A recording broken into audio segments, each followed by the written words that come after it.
পশ্চিমবঙ্গ জুড়ে দেশ বার্তার মাধ্যমে আমাদের যে সংকল্পপত্র সেটা আমরা লোকের সামনে তুলে ধরার চেষ্টা করছি, পৌঁছে দেওয়ার চেষ্টা করছি। তাই মাননীয় সংবিধান আমাদের এখানে এসেছেন, আমি রাজ্য সভাপতি এবং মেদিনীপুরের এমপি হিসাবে তাকে একটু স্বাগত করছি আমাদের তরফ থেকে। তারপর তিনি তার বক্তব্য রাখবেন।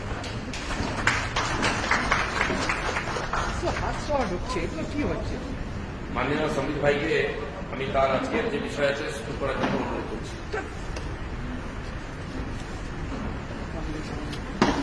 मंच पे मौजूद हम सबके वरिष्ठ भारतीय जनता पार्टी बंगाल के सभापति अध्यक्ष, यहाँ के माननीय सांसद श्री दिलीप घोष जी को बहुत बहुत नमन। खड़गपुर के इस पवित्र भूमि पे मौजूद मीडिया के बंधुओं को सभी को बहुत बहुत शुभेच्छा, बहुत बहुत धन्यवाद कि आप आज यहाँ पर आए। বন্ধুগণ, আপনারা একটা বিষয় লক্ষ্য করেছেন যে ওপিনিয়ন পোল আজ থেকে 15 দিন আগে পর্যন্ত বিজেপিকে 80 থেকে 100 সিট দিয়েছিল, তারাই এখন বলছে 2021-এ পশ্চিম বাংলায় বিজেপি সরকার গঠন করবে। তার মানে কি? তার মানে যে কথা দীর্ঘদিন ধরে মোদিজি, অমিতজি, নাড্ডাজি যা বলেছিলেন সেটাই সত্যি হতে চলেছে। অর্থাৎ এবার 200 পার, এবার 200 পার। দিদি বলছে খেলা হবে, মোদিজি বলছে উন্নয়ন হবে। এই খেলাটা কি? এই খেলাটা কি? এটা কি বাংলার উন্নয়নের খেলা? একদমই না। ভাইপোকে মুখ্যমন্ত্রী আসনে বসানোর খেলা। গত 10 বছর পরে এই লক্ষ্যে খেলা চলছে। পশ্চিম বাংলায় খেলা হচ্ছে কাটমানি, পশ্চিম বাংলায় খেলা হচ্ছে করাপশনে, পশ্চিম বাংলায় খেলা হচ্ছে সরকারি সম্পত্তি চুরি, পশ্চিম বাংলায় খেলা হচ্ছে মানুষের জীবনে, পশ্চিম বাংলায় খেলা হচ্ছে শিশুর জীবনে। এই খেলায় শিশুরাও ছাড় পায় না। মোদির একমাত্র লক্ষ্য, মোদিজির একমাত্র লক্ষ্য সোনার বাংলা গঠন করা, বাংলার ঐতিহ্য, বাংলার সংস্কৃতি, বাংলার কৃষ্টি, বাংলার সৃষ্টিকে পুনর্জীবিত করা। মমতা ব্যানার্জি অনুভব করছে যে বাঙালি জেগেছে, তার জন্য যে দুর্গাপুজোর বিসর্জন বন্ধ দিয়েছিলেন, তিনি এখন মঞ্চে মঞ্চে বাধ্য হয়ে চণ্ডীপাঠ করছেন। কিন্তু বাঙালি দিদির অসল রূপ জেনে গিয়েছে। এখন বাঙালি বিজেপির সংকল্পপত্রের ওপর সম্পূর্ণ বিশ্বাস করে সংকল্প করেছে যে 2021-এ দিদিকে বিদায় করে বাংলার বিকাশের পথ सुगम करके। बंधुगण, जैसे कि मैंने कहा, बंगाल में भारतीय जनता पार्टी तीव्र गति के साथ विकास कार्य आगे बढ़ा रही है, केंद्र सरकार के माध्यम से बढ़ा रही है। आज बंगाल की जनता ये विश्वास करती है कि जिस प्रकार से मोदी जी ने केंद्र सरकार में रहते हुए पूरे हिंदुस्तान को और खास करके बंगाल को विकास के राह में आगे बढ़ाया है, अगर डबल इंजन की सरकार होगी, पूर्ण बहुमत की 200 से अधिक सीट लेकर पूर्ण बहुमत की सरकार भारतीय जनता पार्टी बंगाल में बनाएगी और जो संकल्प पत्र भाजपा लेके आई है, उस संकल्प पत्र को आगे रखते हुए भाजपा काम करेगी, तो किसी का अगर मंगल होगा, किसी का अगर विकास और उन्नयन होगा, तो वह बंगाल के इस पवित्र भूमि का होगा।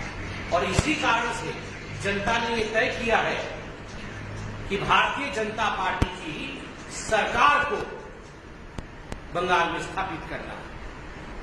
आपको पता है, आदरणीय अमित शाह जी ने एबार सोनार बांग्ला, एबार बीजेपी, इस प्रकार से घोषणा पत्र अर्थात संकल्प पत्र को जारी किया। मुख्य बिंदु क्या है इस घोषणा पत्र? आप सभी जानते हैं किस प्रकार से पुनः सोनार बंगला को स्थापित करना, एबार महिला एबार बीजेपी, किस प्रकार से महिलाओं की शक्ति को पुनः स्थापित करना, एबार जुबो एबार बीजेपी, युवाओं की शक्ति को किस बार एक आगे बढ़ाना है, इन सभी विषयों को लेकर हमारा ये संकल्प पत्र रहा। मैं बधाई देता हूं भारतीय जनता पार्टी के बंगाल के नेतृत्व को, मैं बधाई देता हूं आदरणीय दिलीप घोष जी को, और मैं बधाई देता हूं भारतीय जनता पार्टी के बंगाल के प्रत्येक कार्यकर्ता को, जिन्होंने इस प्रकार का एक संकल्प पत्र बनाया है जिसमें 33% रिजर्वेशन महिलाओं के लिए नौकरी में रही। केजी से लेकर पीजी तक किस प्रकार से मातृशक्ति को मुफ्त में शिक्षा मिल सके, इस विषय में इस संकल्प पत्र ने चिंता किया। पहले जिस प्रकार टीएमसी की सरकार जो विधवा भत्ता था, जो हमारी माताएं थी, उन माताओं को केवल 1000 रुपए की एक भत्ता मिलता था। अब यह भत्ता भारतीय जनता पार्टी की सरकार आते ही 2 मई के बाद 3000 रुपए प्रति माह हमारे विधवा माताओं को मिलेगा। यह अपने आप में अंत्योदय की एक बहुत बड़ी कड़ी। एबार कृषक, एबार बीजेपी, कृषि को आगे बढ़ाना, किसानों को आगे बढ़ाना, यही बीजेपी का लक्ष्य है, यही सोनार बांग्ला का लक्ष्य है। और सबसे बड़ी बात, कृषि सम्मान निधि को ममता बनर्जी की टीएमसी सरकार ने संपूर्ण रूप से निरस्त किया। लोगों ने अप्लाई भी किया, किसानों ने अप्लाई भी किया, किंतु एप्लीकेशन को वेरीफाई नहीं किया। प्रधानमंत्री जी ने विगत 25 दिसंबर को बताया था कि हम चाहते हैं अकाउंट में पैसा जाए, किंतु इसे रोका गया। मैं बधाई दूंगा मोदी जी को कि मोदी जी ने बंगाल की पवित्र भूमि से जो घोषणा की कि हम जिस दिन सत्ता में आएंगे कृषक सम्मान निधि को एरियर सहित लगाएंगे, ये अपनी आप में बहुत बड़ी बात है। जो भी रकम बकाया है उस रकम को भी हम आगे देंगे, उस रकम को भी हम डीबीटी के माध्यम से 75 लाख किसानों के अकाउंट में भेजेंगे। ये अपने आप में सुशासन की गाथा है। भारत की सरकार 6000 रुपए प्रति माह देती, प्रति वर्ष देती है कृषि सम्मान निधि। मैं बधाई दूंगा बंगाल के इस संकल्प पत्र के बनाने वालों को, केंद्र सरकार को और यहां की बंगाल की यूनिट को। ये निर्णय लिया गया है कि बंगाल में 10,000 रुपए प्रति वर्ष प्रति किसान को, ऐसे 75 लाख किसानों को दिया जाएगा। 6000 रुपए केंद्र का और 4000 रुपए हमारी सरकार यहां से जोड़ के देगी। वंचित रखा गया था किसानों को इतने वर्षों तक अपने अधिकार से टीएमसी के शासनकाल में। बंधुगण, ठीक उसी प्रकार बंगाल ये जो दूध दही का राज्य, मिष्टी दोई के बिना बंगाल का भोजन कंप्लीट नहीं हो सकता, पूर्ण नहीं हो सकता। मैं तो खुद उड़ीसा का और बंगाल का ये जो कल्चर है, खान पान है, हमारा खान पान, किस प्रकार ये मिष्टी दोई को आगे बढ़ाया जा सके, किस प्रकार दूध के उत्पादन को आगे बढ़ाया जा सके, इस व्हाइट रिवोल्यूशन के लिए 1000 करोड़ रुपए का प्रावधान संकल्प पत्र में किया गया। एबार स्पष्ट को, एबार बीजेपी। देखिए बंधुगण, विगत 10 वर्ष से ही क्यों, मैं तो कहूंगा ये बंगाल जैसे महान राज्य का दुर्भाग्य है कि जब से भारत आजाद हुआ कुछ ऐसी सत्ताधीश बंगाल के सत्ता पर आसीन रही जिन्होंने अपना तो मंगल किया मगर बंगाल का मंगल कभी नहीं किया। अनेकों वर्षों तक कांग्रेस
धनपाल चोर सरकार चाहिए, ये जो कटमनी की सरकार है, ये जो चावल चोर अम्फान के पैसे को चोरी करने वाली सरकार, हर विषय में करप्शन को आगे बढ़ाने वाली सरकार, कोर्ट स्कैम की सरकार, यह बंगाल की भूमि ऐसा सरकार नहीं चाहती है। अब वो सुशासन चाहती है और सुशासन को लाने के लिए एंटी करप्शन के जो मेजर्स होने चाहिए, भ्रष्टाचार के विरोध जो भी ताकत होनी चाहिए, उसे भारतीय जनता पार्टी एसआईटी के माध्यम से भारतीय जनता पार्टी उन तमाम स्कैमों का जांच करेगी जिसने बंगाल को बंगाल के अधिकारों से वंचित रखा। बंधुगण, एबार अर्थनीति को उन्नयन एबार बीजेपी किस प्रकार से अर्थनीति को आगे बढ़ाकर, इकोनॉमी को आगे बढ़ाकर सोनार बंगला को, उसके लिए एक इकोनॉमिक रिवाइवल टास्क फोर्स बनाया गया है और किस प्रकार 1500 करोड़ रुपए की मैं स्पेशल मेंशन करना चाहूंगा।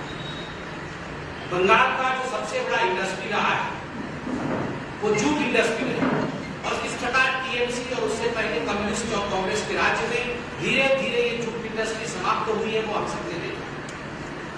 1500 करोड़ रुपए का एक पैकेज बना करके इसे पुनः रिवाइव कराना, ये भारतीय जनता पार्टी ने अपने संकल्प पत्र में कहा है कि बहुत स्वागत योग्य कदम है।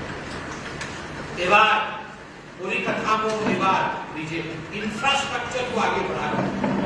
हमने इसी बंगाल की पवित्र भूमि में देखा था किस प्रकार से करप्शन के कारण एक ब्रिज गिर गया था और लाइव टीवी में हमने देखा था छटपटाते हुए गरीब साधारण लोग किस प्रकार उसमें दब गए।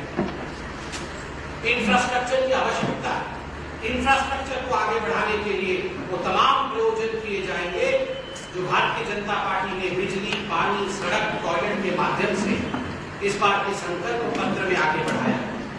एबार संस्कृति, एबार बीजेपी, यह कोई साधारण भूमि नहीं, बंगाल की भूमि संस्कृति की भूमि, यह आदरणीय टैगोर जी की भूमि है, यह सुभाष जी की भूमि, यह भूमि सोनार बंगला की। और यहाँ अपने संकल्प पत्र के माध्यम से भारतीय जनता पार्टी ने स्पष्ट किया है कि हम सरकार में आएंगे तो we will institute Tagore prize, जैसे विश्व में नोबेल प्राइज वैसे ही आदरणीय टैगोर जी के नाम से टैगोर प्राइज, ठीक उसी प्रकार जिस प्रकार विश्व में ऑस्कर अवार्ड्स में सत्यजीत राय जी के नाम से भी हम अवार्ड देंगे और 11,000 करोड़ रुपए वेस्ट बंगाल को भारत की सांस्कृतिक राजधानी, कल्चरल कैपिटल बनाने के लिए इस संकल्प पत्र में हमने संकल्प किया है, हमने ये वादा किया। 11,000 करोड़ रुपए।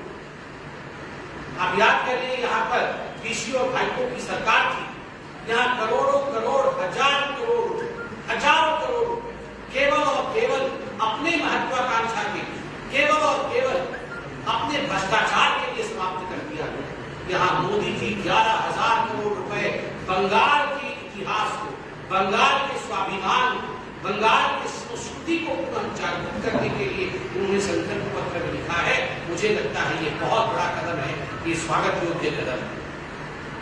जितने भी यहाँ मंदिर है बंगाल, ये पुण्य भूमि, ये माँ काली की भूमि, ये माँ दुर्गा की भूमि, भद्रकाली की भूमि, मैं सभी देवी देवताओं को यहाँ नमन करता हूँ और मैं धन्यवाद करता हूँ भारतीय जनता पार्टी का भी करोड़ों रुपए, लगभग 100 करोड़ से अधिक रुपए भारतीय जनता पार्टी ने इन महत्वपूर्ण मंदिरों के जीर्णोद्धार के लिए, उनके रिपेयर के लिए रखा। एबार पर्यटन, एबार बीजेपी क्या नहीं है बंगाल? पर्यटन के दृष्टिकोण से, टूरिज्म के दृष्टिकोण से बंगाल आज पूरे हिंदुस्तान का नंबर 1 राज्य होना चाहिए, किंतु मुझे दुख के साथ कहना पड़ा संस्कृति होते हुए, इतिहास होते हुए, महान धरोहर होते हुए, पर्यटन के एक से बढ़कर एक स्थान होते हुए, जिस प्रकार यहाँ वैमनस्यता की राजनीति की गई, जिस प्रकार यहाँ तुष्टीकरण की राजनीति की गई, यहाँ भ्रष्टाचार को आगे बढ़ाया गया है, पर्यटन के प्रति और टूरिज्म के प्रति टीएमसी की सरकार का कोई ध्यान नहीं था। भारतीय जनता पार्टी ने 1,000 करोड़ रुपया का एक कॉर्पस फंड टूरिज्म को आगे बढ़ाने के लिए अपने संकल्प पत्र में रखा है। ये स्वागत योग्य है। एबार सुबार विकास, एबार बीजेपी, सबका साथ, सबका विकास, सबका विश्वास, यही मोदी जी का मूल मंत्र रहा। सवार विकास, सबका विकास हो, सभी आगे बढ़े, जाति धर्म के आधार पर कहीं बंटवारा ना हो। इतने वर्षों तक बंगाल में हुआ क्या? तुष्टीकरण की राजनीति के माध्यम से जिस प्रकार एक समुदाय विशेष के लिए तो चिंता किया गया, किंतु दूसरे समुदाय को जिस प्रकार से पीछे छोड़ा गया, अपीसमेंट की इस कहानी को, तुष्टीकरण की इस कहानी को पूरा हिंदुस्तान आज जानता है। और मैंने बंगाली में थोड़ी देर पहले कहा कि वही ममता बनर्जी जो दुर्गा पूजा में दुर्गा पूजा विसर्जन को रोकने के लिए एड़ी चोटी का जोर लगा देती थी, वही ममता बनर्जी आज बाध्य हो रही है, मंच में जाकर वो चंडीपाठ करने का प्रयास कर रही है। क्यों? क्योंकि वो जान चुकी है कि टीएमसी का और उनके तुष्टीकरण की नीतियों का संपूर्ण रूप से पर्दाफाश हो गया है और जनता अंदर से जागरूक हो गई। बंधुगण, ठीक उसी प्रकार हमने स्पष्ट किया है कि जो भी रकम अकाउंट में ट्रांसफर किए जाएंगे वो डीबीटी के माध्यम से ट्रांसफर किए जाएंगे, ताकि कट मनी का ये जो संस्कार टीएमसी ने चलाया है वो समाप्त हो। जो रेफ्यूजीज यहाँ हिंदुस्तान में रह रहे और खास करके जो रेफ्यूजी बंगाल में रह रहे, उनके लिए 10,000 रुपए डीबीटी के माध्यम से उनके अकाउंट में जाएगा। यह अपने आप में 5 वर्ष के लिए जो प्रोविजन किया है, 10,000 रुपए प्रति वर्ष 5 वर्षों के लिए रेफ्यूजी बंधुओं के अकाउंट में जाएगा। यह अपने आप में मुझे लगता है पूरे भारतवर्ष में रेफ्यूजियों के लिए एक बहुत बड़ा कदम है और भारतीय जनता पार्टी मानवता के साथ आगे बढ़ती है, यह इसकी परिचायिका।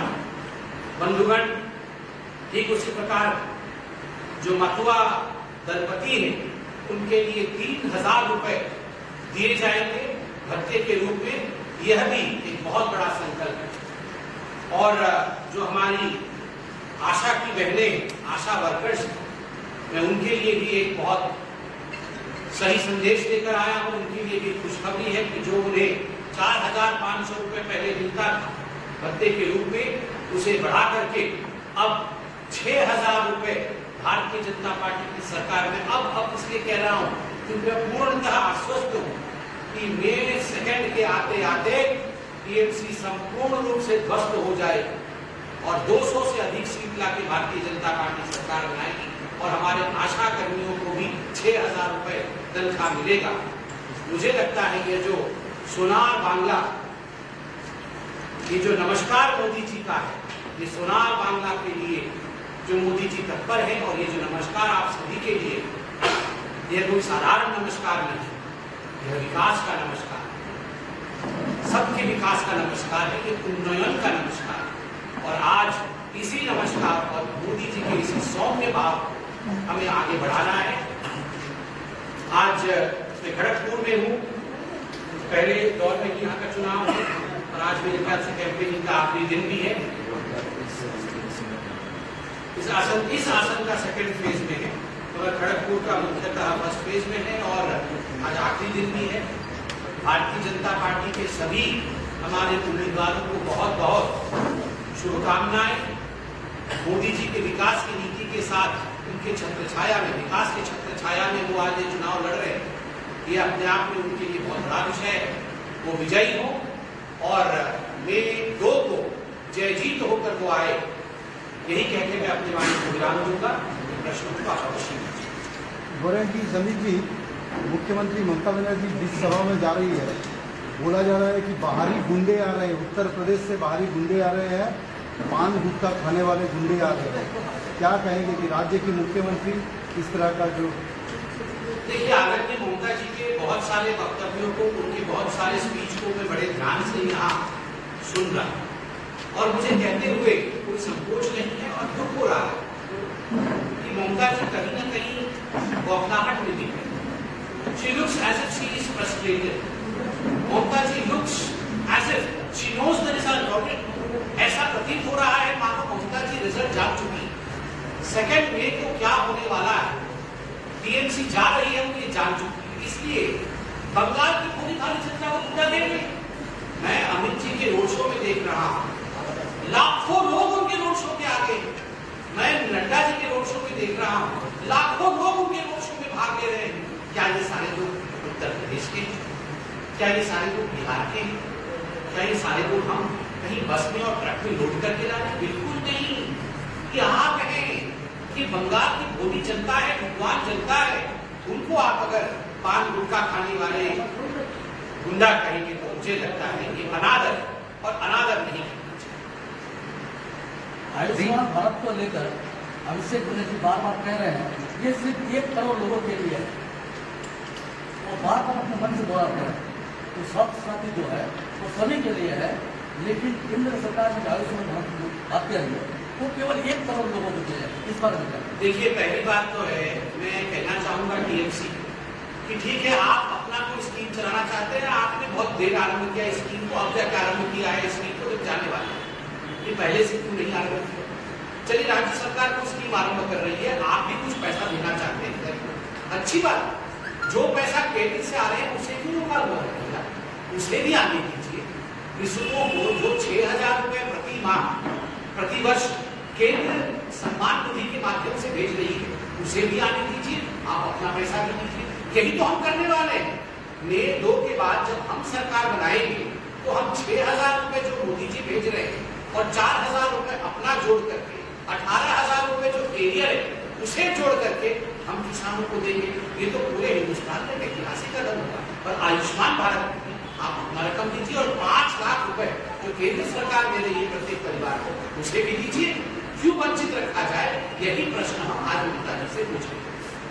दीनहाटा में जो घटना हुआ है उसको लेके आप क्या बोलेंगे? पूरा बंगाल में ऐसे आरोप है, बंगाल में ऐसे बीजेपी के कार्यकर्ता को ऐसे हत्या किया जा रहा है, वो हत्या है या आत्महत्या है, क्या बोलेंगे? देखिए, बहुत दुख के साथ हमारे एक कर्मी, हमारे कार्यकर्ता को जिस प्रकार से दीनहाटा में फांसी के साथ मारा गया। भारतीय जनता पार्टी सदैव लोकतंत्र, सदैव अहिंसा और सदैव विकास में विश्वास करती है। मुझे बहुत कष्ट हो रहा है कि बंगाल की इस पवित्र भूमि में विगत कुछ वर्षों में जिस प्रकार से भारतीय जनता पार्टी के कार्यकर्ताओं के ऊपर अत्याचार हुआ, उनकी हत्याएं की गई, 130 से अधिक कार्यकर्ताओं की हत्या कर दी गई, सिर्फ इसलिए क्योंकि वो भारतीय जनता पार्टी एक विचारधारा को सपोर्ट करता है।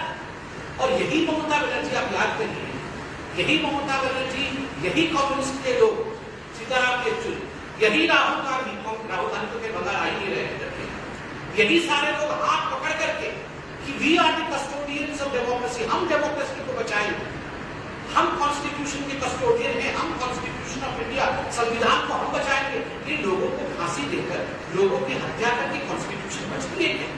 130 लोगों को, 130 से अधिक कार्यकर्ताओं को मार दिया गया। आदरणीय नड्डा जी ने उनका तर्पण किया है अपने हाथों से। ये कॉन्स्टिट्यूशन बचाना है। देखिए, बंगाल की जनता से हाथ जोड़ के एक ही प्रार्थना है, मतभेद रखिए, मनभेद रखिए, कुछ भी रखिए, ये जो हत्या करने वाली पार्टी है, जो लोग हत्या करते हैं, उनका बिल्कुल आप समाप्ति करिए लोकतांत्रिक तरीके से। May 2 को ऐसी पार्टी को वोट, ये हारनी चाहिए, ऐसी पार्टी को 8 फेज में वोट नहीं देना चाहिए जो हत्या करती है।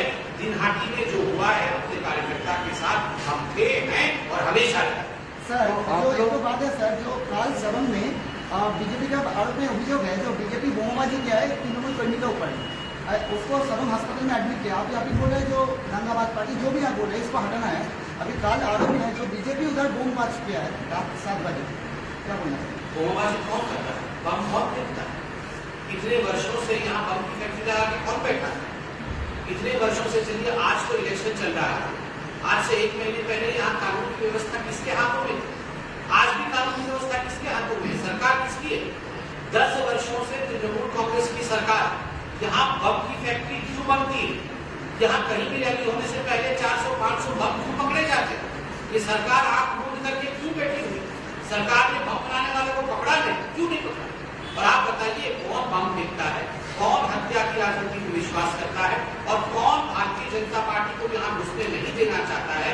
ये बंगाल की जनता भली भांति जानती है और उसका जवाब इन चुनावों में वो देंगे। बोलेगी अमित शाह जी प्रधानमंत्री एवं दिलीप दा के खिलाफ में कमीशन में जा रही है तृणमूल कमीशन में रोज जा रही है, इलेक्शन कमीशन में तृणमूल कांग्रेस रोज जा रही है। और जिस प्रकार का वो कमीशन में जाकर झूठ बोलती है, जिस प्रकार से वो विषयों को रख रही, कहीं न कहीं जैसे मैंने कहा, एक फ्रस्ट्रेशन का भाव तृणमूल कांग्रेस में दिख रहा है। मैं तो अभी 2 दिन पहले आदरणीय ममता जी का भाषण सुन रहा था। वो तो कह रही थी कि ईवीएम में भी गड़बड़ी हो सकता है, सबको ईवीएम को लॉक करके रखना चाहिए और सब लोग गार्ड करके ईवीएम के रूम के बाहर बैठो और किसी का खाना मत खाना, केवल अपने घर से खाना लाना, क्योंकि बीजेपी खाना में पॉइजन मिला देगी। बताइए, बीजेपी ईवीएम खराब कर देगी, बीजेपी उनके खाना में पॉइजन मिला देगी, बीजेपी हवा में पॉइजन छोड़ देगी। कितना डर गई है बीजेपी से दीदी? दीदी जान गई, बीजेपी को पता है कि क्या होने वाला है। वो डर गई है कि May 2 के बाद टीएमसी नहीं रहने वाला है, इसलिए खाना में कौन जहर मिलाया? हम लोग पॉलिटिकल पार्टी के लोग खाना में जहर मिला गया है, ये कैसी बात है? बिपिन चक्रवर्ती को उतारे हैं मैदान में, क्या लग रहा है? कैंपेन कर रहे हैं तो हमारे टारगेट जनता के लिए। आप खुद एक डॉक्टर है, तो वेस्ट बंगाल में डॉक्टर का शॉर्टेज बहुत है और जो कल्याणी का जो एम्स वो होने में इतना टाइम लगा है और 2 एम्स का वादा क्या है, तो आप लोग सत्ता में आने से कितना जल्दी करेंगे और इसको लेके आपका संकल्प पत्र में क्या है? देखिए, एक समय था कि बंगाल का जो स्वास्थ्य और चिकित्सा का विभाग था, it was known across the country, पूरे हिंदुस्तान में बंगाल की ये स्वास्थ्य विधि, यहाँ के अस्पताल, यहाँ के डॉक्टर इतने प्रसिद्ध थे, आप सोचिए उनके नाम पे आज अवार्ड है। इस प्रकार के डॉक्टर यहाँ पे होते थे, आज भी सबसे महान डॉक्टर है बंगाल, मगर उनको इंफ्रास्ट्रक्चर नहीं देते।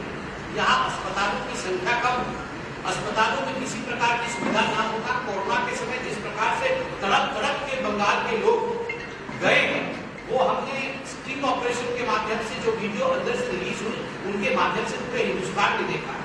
मुझे एक डॉक्टर होने के नाते भी दुख होता है कि जो हमारे डॉक्टर बंधु हैं उनको इंफ्रास्ट्रक्चर मिलना चाहिए। कई लोगों की तनख्वाहें भी समय पर नहीं मिलती हैं, उनको तनख्वाहें भी समय पर मिलनी चाहिए, सारी फैसिलिटी उनको मिलनी चाहिए। मैं बिल्कुल कहूँगा कि हम सरकार में आएंगे, 3 एम्स जिसके विषय में हमने संकल्प पत्र में कहा है, और पूरा का पूरा स्वास्थ्य स्ट्रक्चर को रिवैम्प करना, यह भी हमारे उद्देश्य में है, यह भी हमारे संकल्प में हम इसे करेंगे। एक फाइनल एक क्वेश्चन सर, जो लास्ट क्वेश्चन,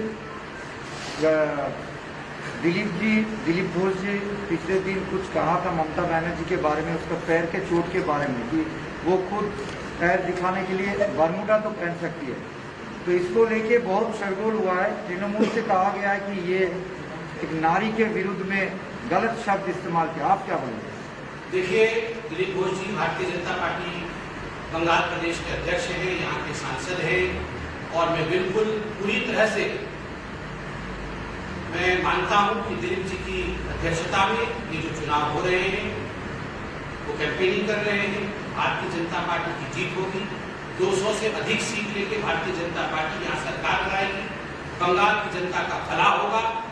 माँ माटी मानुष की बात तो टीएमसी करती थी, मगर माँ और माटी को अगर सही मायने में कोई अगर सम्मान देगा तो वो भारतीय जनता पार्टी ही देगी। बहुत बहुत धन्यवाद।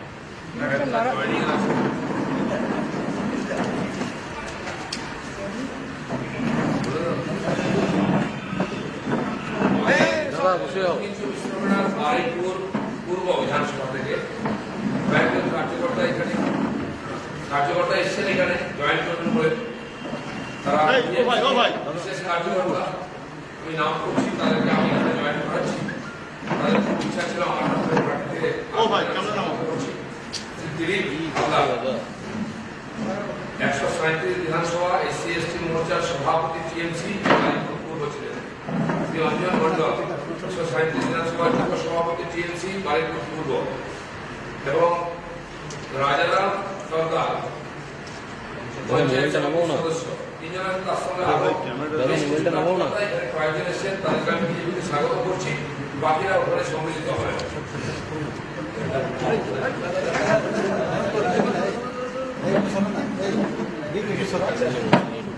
मोबाइल भारत माता की जय, वंदे मातरम, बीजेपी जिंदाबाद, नरेंद्र मोदी जिंदाबाद, पी नड्डा जिंदाबाद, जय श्री राम। धन्यवाद। इससे सबसे बड़ा पार्टी के सामने আমার অনেক ইচ্ছা ছিল যে দিলীপদার হাত থেকে ঝান্ডা নেবো, যার পকেট নেই, আজকে সেই ইচ্ছা। भारत माता की जय। माता की जय। भारत माता की जय।